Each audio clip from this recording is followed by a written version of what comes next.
Here's everything we did from departing Manila's NAIA Terminal 3 hanggang sa pagdating namin sa Changi Airport Terminal 4. Para sa ating mga Pinoy, visa-free ang Singapore. Make sure lang na valid ang passport mo for the next 6 months. Aside from booking our round-trip flight at accommodation, eto pa yung mga kinumpleto namin. We completed our e-travel form within 72 hours before our departure flight. We also answered SG arrival card within 3 days ng pag-arrive namin sa Singapore. We also purchased travel insurance via GCash for our peace of mind. We also got our eSIM via Klook. Tip: wag muna i-on ang data roaming while sa Philippines para hindi mag-apply ang data charges.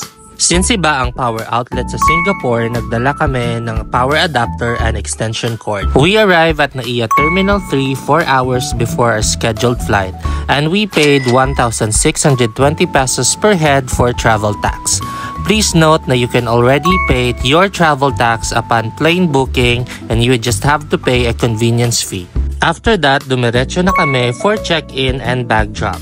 Next step ay immigration and security check, which took us 30 minutes. We then grabbed some snacks before heading to our boarding gate. Roughly 3 to 4 hours lang ang flight, then pag land namin, diretso na sa immigration, scan lang ng passport, super smooth and fast dahil completed na ang SG arrival card.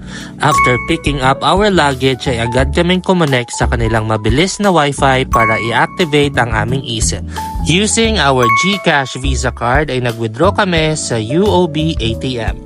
Dahil super early in the morning kami dumating, the only way for us to reach the city was booking a Grab car. It cost us 18.13 SGD after we used the promo code na nahanap namin sa airport. If you want to know more, you can watch the full video on my YouTube channel.